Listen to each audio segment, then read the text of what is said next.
દોસ્તો અત્યારે હું કંકાવટી નગરીની માલિપા છું. પ્રાચીન માતૃ માતાની વાવમાં છલોછલ પાણી ભરેલું છે. ત્યારે આપણી સાથે અહીંના પૂજારી રાજુભાઈ મહારાજ આપણી સાથે જોડાઈ ગયા છે. મહારાજ, મેં અહીંયા માતાજીના દર્શન કર્યા ત્યારે આ જગ્યાએ મેં આ બધું જોયું. આ તમે જુઓ, જે લાકડાનું આ મૂક્યું છે કાષ્ટનું, એ શું શું વસ્તુ છે અને શું કામ એ વસ્તુ છે એ આપણા દર્શક મિત્રોને દેખાડો.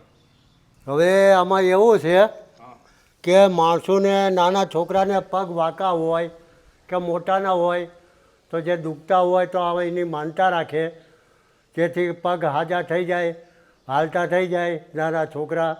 તો આવી રીતે પગની માનતા રાખ્યું એટલે પગ લાકડાને મૂકવામાં આવે છે.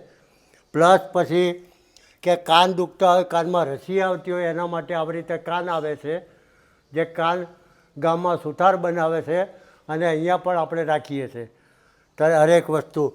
પ્લસ પછી આ છે, આંખોમાં પાણી આવતું હોય, માથું દુખતું હોય, ગળા લગીનું દુખતું હોય, એના માટે આવું ગળું આવે છે.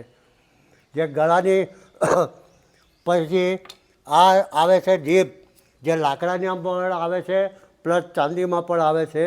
આ છે જીભ. નાનું છોકરું બોલતું ન હોય, તોછડું બોલતું હોય તો જીભની માનતા રાખે, હરખું બોલતું થઈ જાય તો આવી લાકડાની, ચાંદીની જે પણ આપણી સગવડ પ્રમાણે આવી જીભ ચડાવવામાં આવે છે. શું